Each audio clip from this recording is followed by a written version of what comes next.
سورہ احقاف کی آیت نمبر 29 اور 30 سے معلوم ہوتا ہے کہ یہ اس وقت نازل ہوئی تھی جب جنات کی ایک جماعت نے حضور صلی اللہ علیہ وآلہ وسلم سے قرآن سنا تھا۔ معتبر روایات کے مطابق یہ واقعہ ہجرت سے پہلے اس وقت پیش آیا تھا جب حضور اقدس صلی اللہ علیہ وآلہ وسلم طائف سے واپس تشریف لا رہے تھے۔ 10 ہجری میں نبی کریم صلی اللہ علیہ وآلہ وسلم نے طائف کا سفر کیا تھا۔ 10 سال ہو گئے مکہ والوں کو تبلیغ کرتے ہوئے، تو مکہ والوں نے کوئی خاطر خواہ اثرات قبول نہیں کیے تھے، تو پھر آپ صلی اللہ علیہ وسلم نے ارادہ کیا کہ جو اس کے قریب ایک بستی ہے طائف، وہاں جا کر وہاں تبلیغ کرتے ہیں کہ شاید وہاں کے لوگ وہاں کے کوئی سردار ایمان لے آئیں۔ تو وہاں کے 3 سردار تھے طائف کے، تو اتبا، شیبہ اور اتیبہ۔ یہ اصل میں مکی سردار ہی تھے، لیکن ان کی زمینیں جو تھیں وہاں طائف میں تھی، اور جیسے ہوتا ہے نا ٹھنڈا علاقہ ہے تو گرمیاں گزارنے کے لیے یہ وہاں جایا کرتے تھے۔ تو بڑے زرخیز باغات تھے انگوروں کے اور کھجوروں کے طائف میں۔ تو نبی کریم صلی اللہ علیہ وسلم وہاں پر تشریف لے گئے، تو طائف والوں نے جو سلوک کیا، آپ سب کو علم ہے، تاریخ کی کتابوں میں آپ نے پڑھا ہوگا کہ ان لوگوں نے نبی کریم صلی اللہ علیہ وآلہ وسلم کی بات تو کیا سننی تھی، مذاق اڑایا۔ ایک نے کہا کہ اللہ کو تم ہی ملے تھے، ہمیں چھوڑ کر اللہ کو کوئی ہمارے جیسا سردار نظر نہیں آیا تھا، نعوذ باللہ۔ ایک نے کہا کہ یہ ہم تمہاری باتیں کیوں سنیں، کیونکہ ہم تو تم کو دیوانہ سمجھتے ہیں، تمہاری تعلیم تو شاعروں جیسی ہے، کچھ اس طرح کے الفاظ انہوں نے بولے، نعوذ باللہ۔ اس کے بعد انہوں نے اپنے شہر کے آوارہ لڑکوں کو آپ کے پیچھے لگا دیا اور لڑکوں سے کہا کہ یہ ان کو بتاؤ کہ جیسے جو تعلیم یہ بتا رہی ہیں تو ذرا ان کو دیکھو کہ یہ کیا کہہ رہی ہیں۔ تو لڑکے جو تھے وہ گویا کہ جیسے حوالے کر دیا نا، کسی شہر میں کوئی جاتا تھا تو پہلے مہمان نوازیاں کی جاتی تھی، لوگ اجنبی مسافر کو مہمان ٹھہراتے تھے اور اس کی عزت کرتے تھے۔ تو ان لوگوں نے، ظالموں نے،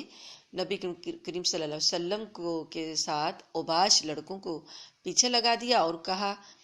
کہ جو چاہو ان کے ساتھ کرو۔ تو وہ تو آپ کو پتہ ہے کہ جو آوارہ ہوتے ہیں ان کو کون لگام دے سکتا ہے، کون روک سکتا ہے۔ انہوں نے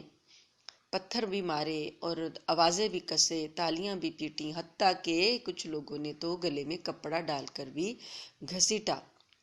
اور نبی کریم صلی اللہ علیہ وآلہ وسلم جدھر جاتے وہ آپ کے پیچھے آ جاتے، دائیں سے بائیں سے آتے اور پتھر مارتے اور کچھ کرتے، اوباش تھے۔ تو آپ صلی اللہ علیہ وآلہ وسلم پر یہ دور اتنا دردناک تھا کہ آپ صلی اللہ علیہ وسلم فرماتے ہیں کہ میں اپنی جو تبلیغ کی جو زندگی ہے اس میں سب سے زیادہ جو سخت اور کٹھن حالات مجھے پیش آئے وہ طائف میں آئے، اور میں جتنا اپنی قوم کے ہاتھوں ستایا گیا ہوں دوسری قوموں کے نبی اتنا نہیں ستائے گئے۔ تو گویا آپ صلی اللہ علیہ وسلم کا اللہ پاک کا صبر اور حوصلہ دیکھیں کہ اپنے محبوب کو اللہ نے کیسے لوگوں کے حوالے ہی کر دیا کہ جو وہ چاہیں کر رہے ہیں اور اللہ پاک دیکھ رہے ہیں۔ تو گویا نبی کریم صلی اللہ علیہ وسلم کا ایک صبر بھی ہے کہ اللہ تعالیٰ آپ کو صبر کی انتہا تک لے جانا چاہتے ہیں،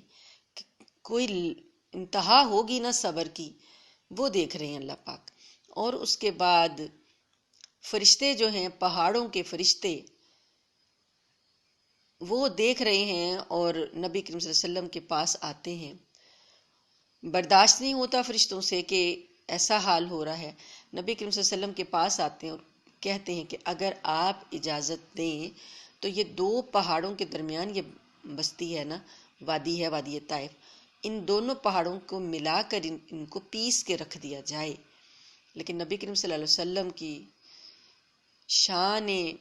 عفو درگزر کا کیا ٹھکانہ کہ آپ نے کہا کہ نہیں، مجھے امید ہے کہ یہ لوگ اگر ایمان نہیں لائے ہیں لیکن ان کی نسلیں ضرور ایمان لائیں گی۔ اگر یہ سارے مٹا دیے گئے تو ہو سکتا ہے کہ ان کی اولادوں میں کوئی ایمان والے پیدا ہوں، اس لیے میں امید رکھتا ہوں کہ یہ اگلی نسل جو ہے وہ ایمان لائے گی، اور نبی کریم صلی اللہ علیہ وآلہ وسلم کے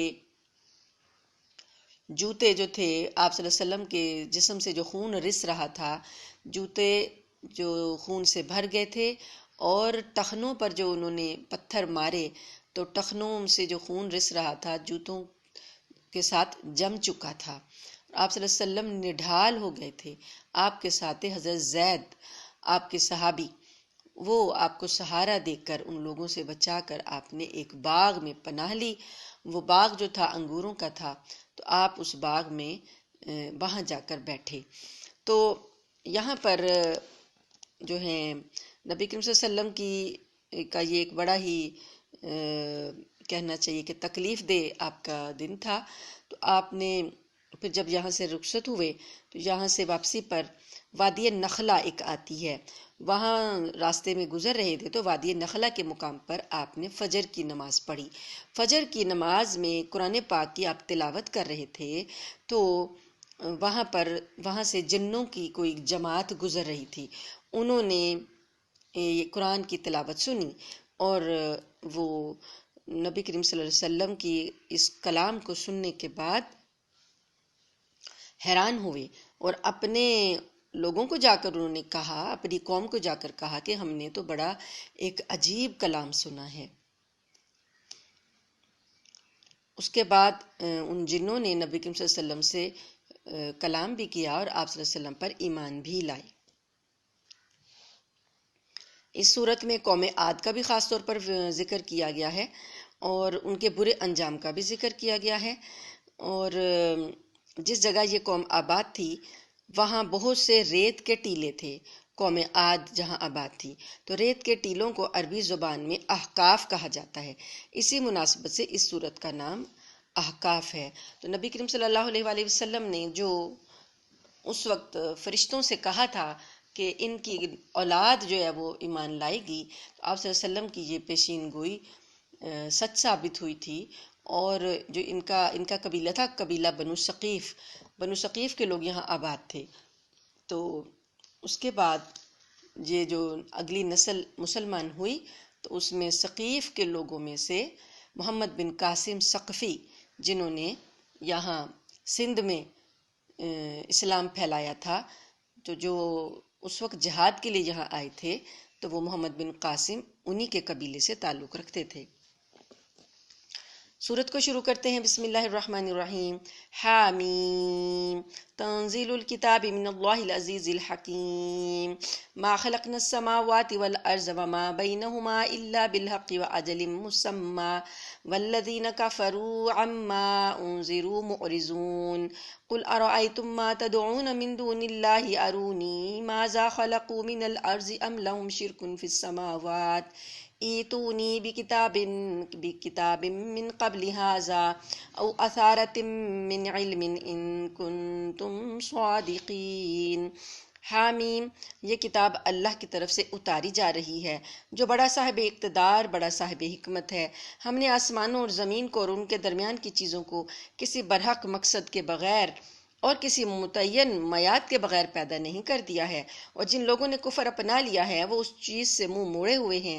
جس سے انہیں خبردار کیا گیا ہے۔ تم ان سے کہو کہ کیا تم نے ان چیزوں پر کبھی غور کیا ہے جن کو تم اللہ کے سوا پکارتے ہو؟ مجھے دکھاؤ تو صحیح کہ انہوں نے زمین کی کون سی چیز پیدا کی ہے، یا آسمانوں کی تخلیق میں ان کا کوئی حصہ ہے؟ میرے پاس کوئی ایسی کتاب لاؤ جو اس قرآن سے پہلے کی ہو، یا پھر کوئی روایت جس کی بنیاد علم پر ہو، اگر تم واقعی سچے ہو۔ یعنی دلائل اللہ تعالیٰ ان سے مانگ رہے ہیں کہ کوئی روایت ہو کہ جس کی بنیاد پر تم اللہ کے ساتھ شریک ٹھہراتے ہو۔ وَمَنْ أَضَلُّ مِمَّنْ يَدْعُو مِن دُونِ اللَّهِ مَنْ لَا يَسْتَجِيبُ لَهُ إِلَى يَوْمِ الْقِيَامَةِ وَهُمْ عَنْ دُعَائِهِمْ غَافِلُونَ۔ اس شخص سے بڑا گمراہ کون ہوگا جو اللہ کو چھوڑ کر ان من گھڑت دیوتاؤں کو پکارے جو قیامت کے دن تک اس کی پکار کا جواب نہیں دے سکتے، اور جن کو ان کی پکار کی خبر تک نہیں ہے۔ اور جب لوگوں کو محشر میں جمع کیا جائے گا تو وہ ان کے دشمن بن جائیں گے اور ان کی عبادت ہی سے منکر ہوں گے۔ یہ بات ہم نے سورہ قصص میں بھی پڑھ لی ہے، اور بھی سورہ سبا میں بھی پڑھ لی ہے کہ جو یہ آج جن کو یہ شریک بنا رہے ہیں، قیامت کے دن اللہ تعالیٰ انہیں جمع کرے گا اور ان سے پوچھے گا کہ کیا کون تھے تمہارے عبادت کرنے والے اور کیا تم نے ان کو شریک بنایا ہوا تھا؟ تو وہ سارے کے سارے منکر ہو جائیں گے، وہ کہیں گے کہ ہم تو یہ تو ہماری عبادت ہی نہیں کرتے تھے، اور جو عبادت کرنے والے ہیں وہ بھی مکر جائیں گے، وہ بھی کہیں گے کہ ہم نے تو کبھی ان کی عبادت کی ہی نہیں تھی۔ وَإِذَا تُتْلَىٰ عَلَيْهِمْ آيَاتُنَا بَيِّنَاتٍ قَالَ الَّذِينَ كَفَرُوا لِلْحَقِّ لَمَّا جَاءَهُمْ هَٰذَا سِحْرٌ مُّبِينٌ۔ تو جب ان کے سامنے ہماری آیتیں اپنی پوری وضاحت کے ساتھ پڑھ کر سنائی جاتی ہیں تو یہ کافر لوگ حق بات کے ان تک پہنچ جانے کے بعد بھی اس کے بارے میں یوں کہہ دیتے ہیں کہ یہ تو کھلا ہوا جادو ہے۔ کیا ان کا کہنا یہ ہے کہ اسے پیغمبر نے اپنی طرف سے گھڑ لیا ہے؟ کہہ دو کہ اگر میں نے اسے اپنی طرف سے گھڑ لیا ہے تو تم مجھے اللہ کی پکڑ سے ذرا بھی نہیں بچا سکو گے۔ جو باتیں تم بناتے ہو وہ انہیں خوب جانتا ہے، میرے اور تمہارے درمیان گواہ بننے کے لیے وہ کافی ہے، اور وہی ہے بہت بخشنے والا، بڑا مہربان۔ کہو کہ میں پیغمبروں میں کوئی انوکھا پیغمبر نہیں ہوں، مجھے معلوم نہیں ہے کہ میرے ساتھ کیا کیا جائے گا، اور نہ یہ مجھے معلوم ہے کہ تمہارے ساتھ کیا ہوگا۔ یعنی کہ میں آگے جو مستقبل کے جو واقعات ہیں عالم الغیب نہیں ہوں، مجھے جو کچھ علم ملا ہے میں تو بس وہ آپ تمہیں بتا رہا ہوں، وحی کے ذریعے ملا ہے، اس کے علاوہ غیب کا علم میں نہیں جانتا، اور تمہارے ساتھ آخرت میں اور دنیا میں آئندہ کیا معاملہ ہونے والا ہے مجھے یہ بھی نہیں معلوم۔ میں تو کسی اور چیز کی نہیں، صرف اس وحی کی پیروی کرتا ہوں جو مجھے بھیجی جاتی ہے، اور میں تو صرف ایک واضح انداز سے خبردار کرنے والا ہوں۔ کہو کہ ذرا مجھے یہ بتاؤ کہ اگر یہ قرآن اللہ کی طرف سے ہو اور تم نے اس کا انکار کر دیا، اور بنو اسرائیل میں سے ایک گواہ نے اس جیسی بات کے حق میں گواہی بھی دے دی اور اس پر ایمان بھی لے آیا، اور تم اپنے گھمنڈ میں مبتلا رہے، تو یہ کتنے ظلم کی بات ہے۔ یقین جانو کہ اللہ ایسے لوگوں کو ہدایت تک نہیں پہنچاتا جو ظالم ہوں۔ بنی اسرائیل کے جو لوگ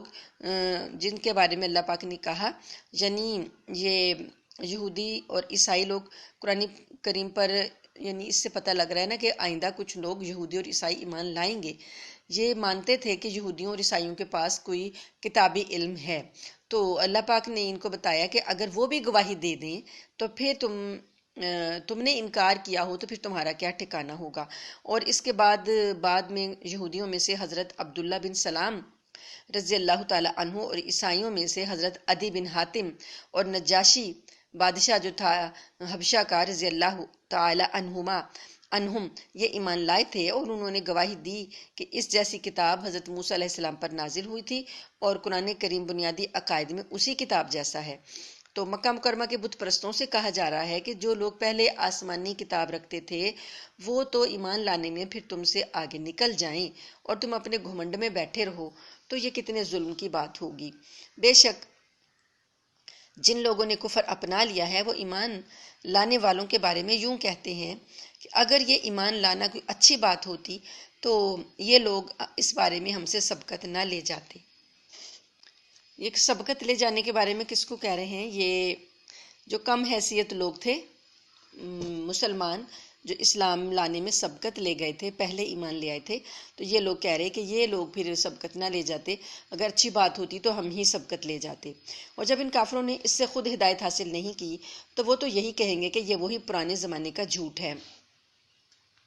اور اس سے پہلے موسیٰ کی کتاب رہنما اور رحمت بن کر آ چکی ہے، اور یہ قرآن وہ کتاب ہے جو عربی زبان میں ہوتے ہوئے اس کو سچا بتا رہی ہے تاکہ ان ظالموں کو خبردار کرے اور نیک کام کرنے والوں کے لیے خوشخبری بن جائے۔ یقیناً جن لوگوں نے یہ کہہ دیا ہے کہ ہمارا پروردگار اللہ ہے، پھر وہ اس پر ثابت قدم رہے تو ان پر نہ کوئی خوف ہوگا اور نہ وہ غمگین ہوں گے۔ وہ جنت والے لوگ ہیں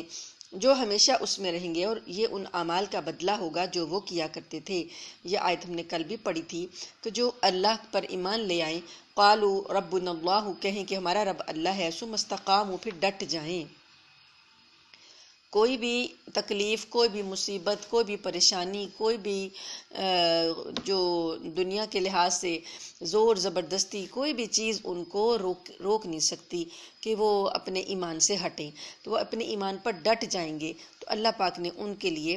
آخرت کی خوشخبریاں دی ہیں۔ وَوَصَّيْنَا الْإِنسَانَ بِوَالِدَيْهِ إِحْسَانًا، اور ہم نے انسان کو اپنے والدین سے اچھا برتاؤ کرنے کا حکم دیا ہے۔ حملته امه کرہا ووضعته کرہا وحمله وفصاله 30 شہرا حتی اذا بلغ اشدہ وبلغ 40 سنہ۔ یہاں پر اللہ پاک نے جہاں اللہ پر ایمان لانے کا کہا، وہیں پر اللہ پاک نے والدین سے اچھا سلوک کرنے کا کہا۔ اور اوپر چونکہ یہ بتایا گیا تھا نا کہ یہ صورت مکی صورت ہے، اور مکہ والے اس وقت مسلمانوں پر ظلم کر رہے تھے، تو بعض مرتبہ کچھ لوگ مسلمان ہو جاتے تھے تو ان کے والدین جو تھے وہ ایمان نہیں لاتے تھے، تو ایسے میں ان مسلمان نوجوانوں کے سامنے یہ سوال ہوتا تھا کہ اب وہ ان کافر والدین کے ساتھ کیا سلوک کریں۔ تو اس آیت نے یہ تعلیم دی کہ والدین کا انسان پر بہت بڑا احسان ہے، اس لیے جہاں تک ان کے ساتھ عام برتاؤ کا تعلق ہو تو ان کے ساتھ اچھا سلوک ہی کرنا چاہیے، لیکن عقیدے میں ان کا ساتھ نہیں دینا اور گناہ کے کاموں میں ان کا ساتھ نہیں دینا۔ تو سورہ العنکبوت میں بھی یہ بات اللہ پاک نے بتائی تھی کہ اگر والدین شرک کرنے کا حکم دیں تو وہ بات نہیں ماننی۔ تو یہ اسی طریقے سے جیسے حضرت سعد بن وقاص تھے، تو وہ ان کے والد فوت ہو چکے تھے اور وہ بہت زیادہ خوشحال تھے، بہت زیادہ عزت اور دولت والے تھے، تو والد کی وفات کے بعد ان کا جو چچا تھا وہ ان کی کفالت کرتا تھا، اور ان کی ماں جو تھی وہ ان کا یعنی ایک طرح سے عیش و عشرت کی زندگی میں اس نے ان کو پالا تھا، تو اتنے ناز و نعام میں پلنے والے تھے، لیکن جب یہ ایمان لائے تو چچا نے اور ماں نے ان پر بہت ظلم کیے، حتیٰ کہ ان کا چچا جو تھا وہ ان کو ایک چٹائی میں لپیٹ دیتا، کھجوروں سے بنی ہوئی چٹائی ہوتی تھی، کھجور کے پتوں سے بنی ہوئی چٹائی، اس میں لپیٹ دیتا اور اس کو اس کے بعد میں آگ لگا دیتا، اور آگ کا دھواں جو تھا وہ آپ کا دم گھٹنے کے قریب کر دیتا، اور ایسے دھوئیں کی دھونی سی دیا کرتا تھا وہ۔ پھر اس نے آپ کو گھر سے بھی نکال دیا، اور جب گھر سے نکالا تو کہنے لگا کہ یہ جو لباس تم نے پہنا ہوا ہے یہ بھی ہمارا ہے، تو جس دن کو تم نہیں مانتے تو اس کو جس دن میں تم اب جا رہے ہو تو یہ لباس بھی اتار دو۔ تو حتیٰ کہ اس نے ان سے لباس بھی اتروا لیا، اور انہوں نے کسی سے ادھار لے کر اپنا ستر ڈھانپا، اور اس حالت میں بالکل یہ والی بے بسی کی حالت میں نبی کریم صلی اللہ علیہ وسلم کے پاس حاضر ہوئے، لیکن اسلام نہیں چھوڑا۔ تو یہ اس وقت ایسے حالات پیش آ رہے تھے، تو لوگوں سے یہ کہا گیا کہ جو نوجوان مسلمان ہو گئے ہیں، اگر ان کے والدین ان کو شرک کا کہہ رہی ہیں تو وہ بات نہیں ماننی، بس باقی حسن سلوک میں ان کے ساتھ اچھا برتاؤ کرنا ہے۔ ماں کا ذکر کیا، ماں کا کہ وہ بڑی مشقت سے اپنے بچے کو پیٹ میں اٹھائے رکھتی ہے، اور بڑی مشقت سے اس کو جنتی ہے، اور اس کو اٹھانے رکھنے میں اور اس کو دودھ چھڑانے کی مدت 30 مہینے ہوتی ہے، یعنی 2 سال سے اوپر، 2.25 سال تک کا یہ ایک بڑا ہی کٹھن مرحلہ ہوتا ہے ایک ماں کے لیے، کہ تب تک وہ اپنے بچے کے ساتھ بہت زیادہ تکلیف اٹھاتی ہے، یہاں تک کہ وہ بچہ جب اپنی پوری توانائی کو پہنچ جاتا ہے اور 40 سال کی عمر تک پہنچا تو کہتا ہے قال رب اوزعنی ان اشکر نعمتک التی انعمت علی وعلی والدی وان اعمل صالحا ترضاہ واصلح لی فی ذریتی انی تبت الیک وانی من المسلمین۔ یہ آیت جو ہے بعض روایات میں مذکور ہے کہ یہ حضرت ابوبکر صدیق رضی اللہ تعالی عنہ کی طرف اشارہ ہے کہ انہوں نے یہ دعا فرمائی تھی، کیونکہ حضرت ابوبکر صدیق کو یہ اعزاز حاصل ہے کہ ان کی 4 نسلیں جو ہیں نا وہ اسلام پر ہیں، مطلب یہ کہ ایک وہ خود، ایک ان کے والد، ایک ان کے بیٹے، اور ایک بیٹے کے بیٹے یعنی پوتے، تو اپنی آنکھوں سے انہوں نے دیکھا ان 4 کو اسلام کی حالت میں۔ یہ اعزاز کسی اور صحابی کو حاصل نہیں ہوا۔ جب نبی کریم صلی اللہ علیہ وسلم نے اسلام کا اعلان کیا تھا تو ابو بکر صدیق رضی اللہ تعالی عنہ ایمان لے آئے تھے، تو اس وقت ان کے والد جو تھے ابو قحافہ وہ کافر تھے، تو نبی کریم صلی اللہ علیہ وسلم کے چچا ابو طالب بھی ایمان نہیں لائے تھے، تو اب دونوں کی خواہش تھی کہ ہمارے بزرگ بھی ایمان لے آئیں، تو لیکن ایسا ہوا کہ ابو طالب تو ایمان نہیں لائے اور ایمان نہ لانے ہی کی حالت میں دنیا سے چلے گئے۔ بعد میں جب ہجرت ہو گئی اور ہجرت کے بعد ابو قحافہ ابو بکر صدیق کے بیٹے جو تھے، باپ جو تھے، وہ ایمان لے آئے، تو نبی کریم صلی اللہ علیہ وآلہ وسلم نے ابو بکر صدیق کو مبارک دی کہ آپ کو مبارک ہو کہ آپ کے والد ایمان لے آئے ہیں۔ تو ابو بکر صدیق رضی اللہ تعالی عنہ بہت زیادہ خوش نہیں ہوئے اور کہنے لگے کہ یا رسول اللہ، اگر آپ کے چچا ابو طالب، جن کی آپ کو اتنی خواہش تھی کہ آپ نے مرنے کے وقت ان کے کان میں ہی کہا تھا کہ قریب جا کر کہ چچا آپ میرے کان میں کلمہ پڑھ لیں تاکہ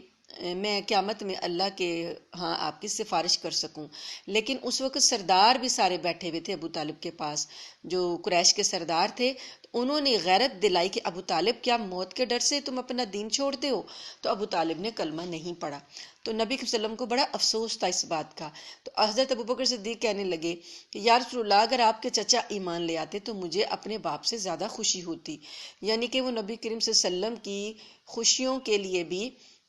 اپنی خوشیوں کو قربان کر دینے والے تھے۔ اس کے بعد جب جنگ بدر ہوئی، اور جنگ بدر میں عبد الرحمن آپ کے بیٹے تھے، ابو بکر صدیق کے بیٹے، وہ کافروں کی طرف سے لڑ رہے تھے، ابھی وہ اسلام نہیں لائے تھے، جوان تھے، اور کافروں کی طرف سے لشکر میں آئے ہوئے تھے بدر کی جنگ میں۔ تو وہاں بعد میں جب اسلام لے آئے، اسلام قبول کر لیا، تو ایک دن بیٹھے ہوئے تھے دونوں باپ بیٹا اور کہہ رہے تھے، بات ہو رہی تھی جنگ بدر کی، تو عبد الرحمن رضی اللہ تعالی عنہ نے کہا کہ ابا جان، بدر کی لڑائی میں آپ کئی مرتبہ میری تلوار کی زد میں آئے تھے، لیکن میں نے اس لیے آپ کو چھوڑ دیا کہ آپ میرے والد ہیں، میرے باپ ہیں۔ تو ابو بکر صدیق رضی اللہ تعالیٰ عنہ نے فرمایا کہ اگر تو میری تلوار کی زد میں اس دن آ جاتا تو میں کبھی تجھ کو نہ چھوڑتا، یعنی ایمان کا اظہار، ایمان کی پختگی کا اظہار ہے کہ وہ کس طرح ڈٹ گئے تھے ایمان لانے کے بعد۔ اس کے بعد عبد الرحمن کے بیٹے آگے وہ بھی مسلمان ہوئے، اسلام پر پیدا ہوئے۔ تو اب ایک شخص جب اپنے پورے خاندان کو، اپنی پوری نسل کو دیکھتا ہے کہ میں یہ سارے اسلام میں داخل ہو گئے ہیں، تو وہ اللہ کا انہوں نے شکر ادا کیا اور یہ دعا کی، رب اوزعنی ان اشکر نعمتک التی انعمت علیہ،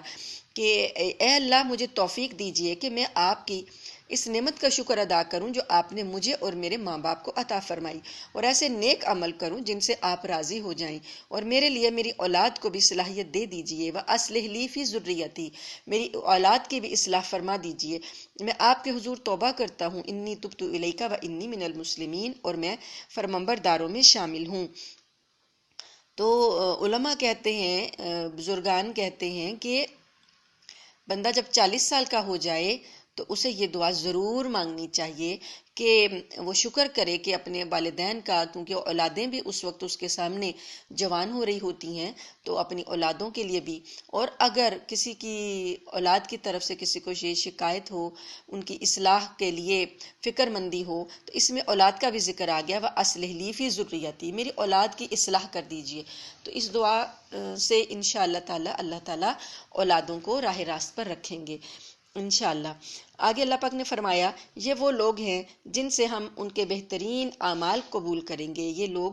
جو ہیں بہترین عمل کرنے والے ہیں، ہم ان کے اعمال کو قبول کر لیں گے، وَنَتَجَاوَزُ عَنْ سَيِّئَاتِهِمْ فی اصحاب الجنتی، اور ان کی خطاؤں سے درگزر کریں گے اور ان کو جنت والوں میں شامل کر دیں گے، وعد الصدق الذی کانوا یوعدون، اس سچے وعدے کی بدولت جو ان سے کیا جاتا تھا۔ اور ایک وہ شخص ہے جس نے اپنے والدین سے کہا ہے کہ تف ہے تم پر، کیا تم مجھ سے یہ وعدہ کرتے ہو کہ مجھے زندہ کر کے قبر سے نکالا جائے گا، حالانکہ مجھ سے پہلے بہت سی نسلیں گزر چکی ہیں۔ اور والدین اللہ سے فریاد کرتے ہیں اور بیٹے سے کہتے ہیں کہ افسوس ہے تجھ پر، ایمان لے آ، یقین جان کہ اللہ کا وعدہ سچا ہے۔ تو وہ کہتا ہے ان باتوں کی اس کے سوا کوئی حقیقت نہیں ہے کہ یہ محض افسانے ہیں جو پچھلے لوگوں سے نقل کیے جا رہے ہیں۔ یعنی ایک طرف تو یہ ایمان والے والدین ہیں، اور دوسری طرف یہ دوسرے والدین ہیں کہ وہ اپنے اولاد والدین سے کہہ رہی ہے کہ تم جو ہو گمراہ ہو اور تم عقیدہ آخرت پر ایمان لے آئے ہو، اور والدین بیٹے سے کہہ رہے ہیں کہ تجھے افسوس ہے، تجھ پر تو ایمان لے آ اور اللہ کے وعدوں کو سچا جان لے۔ تو وہ یہ کہتے ہیں کہ یہ محض افسانے ہیں جو پچھلے لوگوں سے نقل ہوتے آ رہے ہیں۔ یہ وہ لوگ ہیں جن کے بارے میں جنات اور انسانوں کے ان گروہوں سمیت جو ان سے پہلے گزرے ہیں عذاب کی بات طے ہو چکی ہے۔ حقیقت یہ ہے کہ یہ سب بڑا نقصان اٹھانے والے ہیں، اور ہر ایک گروہ کے اپنے اعمال کی وجہ سے مختلف درجے ہیں، اور اس لیے ہے تاکہ اللہ ان کو ان کے اعمال کا پورا پورا بدلہ دے، اور ان پر کوئی ظلم نہیں ہوگا۔ اور اس دن کو یاد رکھو جب ان کافروں کو آگ کے سامنے پیش کیا جائے گا اور کہا جائے گا کہ تم نے اپنے حصے کی اچھی چیزیں اپنی دنیاوی زندگی میں ختم کر ڈالی، یعنی دنیا میں عیش و عشرت تم نے خوب کر لی اور ان سے خوب مزہ لے لیا، لہٰذا آج تمہیں بدلے میں ذلت کی سزا ملے گی، کیونکہ تم زمین میں ناحق تکبر کیا کرتے تھے اور کیونکہ تم نافرمانی کے عادی تھے۔ اور قوم عاد کے بھائی حضرت ہود علیہ السلام کا تذکرہ کرو جب انہوں نے اپنی قوم کو خمدار ٹیلوں کی سرزمین میں خبردار کیا تھا۔ خمدار ٹیلے یعنی یہ اس کے آس پاس یہ قوم آباد تھی، تو ٹیلے کو خمدار ایسے ریت کے ٹیلے ہوتے ہیں جو کہ لمبے ہوتے ہیں اور اوپر سے ان کو خم یعنی جھکے ہوئے تھوڑے سے ہوتے، تو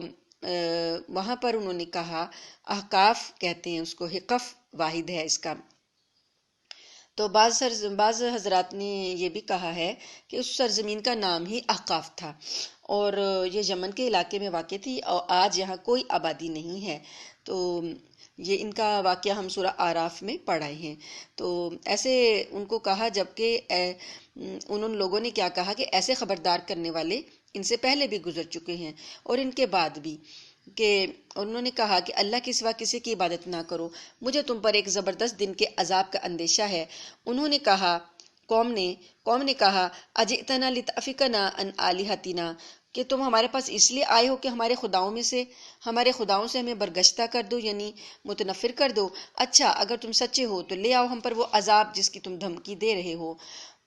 ہود علیہ السلام نے کہا، قال انما العلم عند اللہ، انہوں نے کہا ٹھیک علم تو اللہ کے پاس ہے کہ وہ عذاب کب آئے گا۔ وَأُبَلِّغُكُم مَّا أُرْسِلْتُ بِهِ وَلَٰكِنِّي أَرَاكُمْ قَوْمًا تَجْهَلُونَ، مجھے تو جو پیغام دے کر بھیجا گیا ہے میں تو تمہیں وہی پیغام پہنچا رہا ہوں، البتہ میں یہ ضرور دیکھ رہا ہوں کہ تم ایسے لوگ ہو جو نادانی کی باتیں کرتے ہو۔ پھر ہوا یہ کہ جب انہوں نے اس عذاب کو ایک بادل کی شکل میں آتا دیکھا،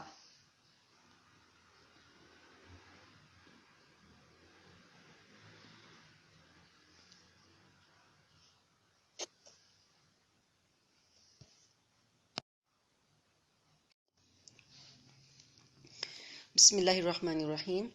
تو یہ ہے آیت نمبر 23 سورہ الاحقاف کی۔ یہ ہم پڑھ رہے تھے کہ جب ان لوگوں نے عذاب کو جھٹلا دیا تو پھر ہوا یہ کہ جب انہوں نے اس عذاب کو ایک بادل کی شکل میں آتا دیکھا جو ان کی وادیوں کا رخ کر رہا تھا، تو انہوں نے کہا کہ یہ بادل ہے جو ہم پر بارش برسائے گا، نہیں بلکہ یہ وہ چیز ہے جس کی تم نے جلدی مچائی تھی، ایک آندھی جس میں دردناک عذاب ہے۔ تو انہوں نے بادل کی شکل میں پہلے وہ آیا، تو یہ بڑا خوش ہو گئے تھے کہ یہ بارش والا بادل ہے، تو اس کے بعد وہ اس میں ایک آندھی تھی اور دردناک عذاب تھا، تو جو اپنے پروردگار کے حکم سے ہر چیز کو تہس نہس کر ڈالے گی۔ غرض ان کی حالت یہ ہو گئی کہ ان کے گھروں کے سوا کچھ نظر نہیں آتا تھا۔ ایسے مجرم لوگوں کو ہم ایسے ہی سزا دیتے ہیں، یعنی لوگ سارے ہی تباہ ہو گئے، بس گھر خالی پڑے رہ گئے۔ اور اے عرب کے لوگوں، ہم نے ان لوگوں کو ان باتوں کی طاقت دی تھی جن کی طاقت تمہیں نہیں دی، اور ہم نے ان کو کان، آنکھیں اور دل سب کچھ دے رکھا تھا۔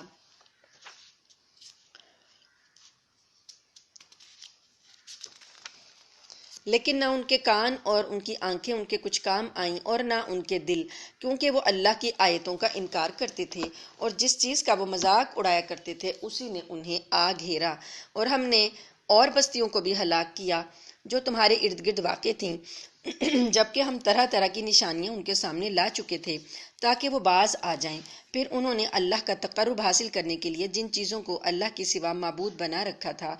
انہوں نے ان کی کیوں مدد نہ کر لی؟ اس کے بجائے وہ سب ان کے لیے بے نشان ہو گئے۔ یہ تو ان کا سراسر جھوٹ تھا اور بہتان تھا جو انہوں نے تراش رکھا تھا۔ اور اے پیغمبر یاد کرو جب ہم نے جنات میں سے ایک گروہ کو تمہاری طرف متوجہ کیا کہ وہ قرآن سنیں۔ چنانچہ جب وہ وہاں پہنچے تو انہوں نے ایک دوسرے سے کہا کہ خاموش ہو جاؤ۔ پھر جب وہ پڑھا جا چکا تو وہ اپنی قوم کے پاس انہیں خبردار کرتے ہوئے واپس آ پہنچے۔ یہ وادی نخلا میں جب نبی کریم صلی اللہ علیہ وسلم نے فجر کی نماز پڑھائی تو اس میں جو آپ نے تلاوت کی تو وہاں سے جنوں کی ایک جماعت گزر رہی تھی۔ اس نے یہ جب تلاوت سنی تو اپنے ساتھیوں سے کہا کہ خاموش ہو کر سنو یہ کلام۔ چنانچہ وہ راستے میں یعنی ایک طرح سے آپ دیکھیں کہ نبی کریم صلی اللہ علیہ وسلم نے جو طائف میں دکھ اٹھائے تھے تو آپ بہت زیادہ رنجیدہ حالت میں واپس آ رہے تھے، تو اللہ پاک نے آپ کو یہ جنوں کی جو جماعت تھی یہ جب آپ کو اس سے ملاقات کروا دی اور یہ آپ پر ایمان لے آئے تو اس سے آپ کو ایک مسرت اور خوشی حاصل ہوئی کہ وہ لوگ ایمان نہیں لاتے تو نہ لائیں، کچھ اور لوگ ہیں جو آپ پر ایمان لا رہے ہیں۔ تو یہاں پر اسی بات کا ذکر کیا جا رہا ہے۔ قرآن کریم کا پر اثر کلام اور فجر کا وقت تھا اور وہ ان کے نبی صلی اللہ علیہ وسلم کی زبان مبارک سے ادا ہو رہا تھا قرآن، تو اس پر ان جنات پر ایسا اثر ہوا کہ وہ اپنی قوم کے پاس پہنچے، اسلام کے داعی بن کر پہنچے۔ پھر ان کے کئی وفود آپ صلی اللہ علیہ وسلم کے پاس مختلف اوقات میں آتے تھے اور آپ نے ان کو تبلیغ اور تعلیم کا فریضہ انجام دیا۔ تو جن راتوں میں جنات سے آپ کی ملاقات ہوئی ان میں سے ہر ایک کو لیلۃ الجن کہا جاتا ہے، اور بعض روایات میں آتا ہے کہ حضرت عبداللہ بن مسعود بھی آپ کے ساتھ تھے۔ جنات کے اسلام قبول کرنے کی مزید تفصیل انشاءاللہ سورۃ جن میں آئے گی۔ تو یہاں پر ان لوگوں نے انہوں نے اپنی قوم کو بھی جا کر مسلمان کیا، اور ان لوگوں نے کہا، جنوں نے جا کر اپنی قوم سے کہا، اے ہماری قوم کے لوگوں، یقین جانو ہم نے ایک ایسی کتاب سنی ہے جو موسیٰ علیہ السلام کے بعد نازل کی گئی ہے، اپنے سے پہلی کتابوں کی تصدیق کرتی ہے، حق بات اور سیدھے راستے کی طرف رہنمائی کرتی ہے۔ اے ہماری قوم کے لوگوں، اللہ کے داعی کی بات مان لو اور اس پر ایمان لے آؤ، اللہ تمہارے گناہوں کو معاف کر دے گا اور تمہیں ایک دردناک عذاب سے پناہ دے دے گا۔ اور جو کوئی اللہ کے داعی کی بات نہ مانے وہ ساری زمین میں کہیں بھی جا کر اللہ کو عاجز نہیں کر سکتا، اور اللہ کے سوا اس کو کسی قسم کے رکھوالے بھی نہیں ملیں گے۔ یہ جنوں نے جا کر اپنی قوم سے کہا ہے۔ اب یہاں پر ہمارے ہاں کچھ ایسے لبرل لوگ بھی ہیں جو کہ جنوں کے وجود کا انکار کرتے ہیں۔ وہ کہتے ہیں کہ جن ون کوئی مخلوق ہے ہی نہیں ہے، کیونکہ یہ جو چیزیں وہ ہماری حسیات میں نہیں آتے نا، ہم ان کو دیکھ نہیں سکتے، تو جو چیز محسوس ہی نہیں ہو سکتی تو یہ بات تو نہیں ہے کہ اس کا وجود ہی نہیں ہے۔ بہت سی اشیاء ہیں کائنات کی جن کو ہم نہیں محسوس کر سکتے، نہ ہم ان کو دیکھ سکتے ہیں۔ اب جو اتنے بیکٹیریاز ہیں ان کو ہم اپنی آنکھوں سے نہیں دیکھ سکتے، ہمارے سانس کے ذریعے جو کچھ ہماری کتنے ہی جرمز ہیں جو ہمارے اندر چلے جاتے ہیں ہم ان کو نہیں دیکھ سکتے، نہ محسوس کر سکتے ہیں۔ تو اس کا یہ مطلب تو نہیں ہے کہ ان کا وجود ہی نہیں ہے، لیکن اب یہ جواب دیں گے کہ یہ تو چلے کچھ مائکروسکوپس وغیرہ ہیں جن سے یہ نظر آ جاتے ہیں، تو جن تو اس سے بھی نظر نہیں آتے۔ لیکن یہ ایک دلیل ہے کہ جو چیز آپ کو نظر نہ آئے اس کا یہ مطلب نہیں ہے کہ اس کا وجود ہی نہیں ہے۔ جب اللہ پاک کہہ رہی ہیں اور اللہ پاک نے ان کو ایک مستقل قوم بنایا ہے اور اللہ نے ہمیں طاقت نہیں دی کہ ہم ان کو دیکھ سکیں، تو ہم ان کا انکار نہیں کر سکتے۔ قرآن اللہ کا جب کہہ رہا ہے کہ جن ہیں تو ہمارا ایمان ہے کہ جن ہیں، اور واقعی ہیں، اور قرآن نے بتایا ہے کہ وَمَا خَلَقْتُ الْجِنَّ وَالْإِنسَ إِلَّا لِيَعْبُدُونَ، اللہ نے جنوں کو بھی انسانوں کی طرح مکلف بنایا عبادت کا، اور جنوں اور انسانوں کا حساب ہوگا، باقی مخلوقات کا نہیں ہوگا حشر کے میدان میں، اور ان کو بھی جہنم میں ڈالا جائے گا جو گناہ گار ہوں گے۔ تو یہ چیزیں ہمارے ایمان کا جز ہیں۔ اولئک فی ضلال مبین، جو لوگ اللہ کی ہدایات پر ایمان نہیں لائیں گے ایسے لوگ کھلی گمراہی میں مبتلا ہیں۔ کیا ان کو یہ سجھائی نہیں دیا کہ وہ اللہ جس نے سارے آسمانوں اور زمین کو پیدا کیا اور ان کو پیدا کرنے سے اس کو ذرا بھی تھکن نہیں ہوئی، وہ یقیناً اس بات پر پوری طرح قادر ہے کہ مردوں کو زندہ کر دے، اور کیوں نہ ہو وہ بے شک ہر چیز کی پوری قدرت رکھنے والا ہے۔ اور جس دن کافروں کو آگ کے سامنے پیش کیا جائے گا اس دن ان سے پوچھا جائے گا کہ کیا یہ دوزخ سچ نہیں ہے؟ وہ کہیں گے ہمارے رب کی قسم یہ واقعی سچ ہے۔ قالوا بلا وربنا، اللہ کی قسم کھا کر کہہ دیں گے۔ پھر اللہ فرمائے گا قال فذوقوا العذاب بما کنتم تکفرون، اللہ فرمائے گا کہ پھر چکھو مزہ عذاب کا اس کفر کے بدلے میں جو تم نے اختیار کر رکھا تھا۔ غرض اے پیغمبر تم اسی طرح صبر کیے جاؤ جیسے اولو العزم پیغمبروں نے صبر کیا ہے، اور ان کے معاملے میں جلدی نہ کرو۔ جس دن یہ لوگ وہ چیز دیکھ لیں گے جس سے انہیں ڈرایا جا رہا ہے، اس دن انہیں یوں محسوس ہوگا جیسے وہ دنیا میں دن کی ایک گھڑی سے زیادہ نہیں رہے۔ یہ ہے وہ پیغام جو پہنچا دیا گیا ہے، اب برباد تو وہی لوگ ہوں گے جو نافرمان ہیں۔ عذاب کو جب دیکھا جائے گا تو دنیا کی زندگی اتنی مختصر لگے گی جیسے کہ صرف ایک گھڑی ہی دنیا میں رہے ہیں۔ تو یہ ہے حقیقت اس دنیا کی زندگی کی، اس لیے دنیا کی زندگی کو غنیمت سمجھ کر آخرت کے لیے کچھ نہ کچھ اعمال کر لیں کہ آخرت میں جا کر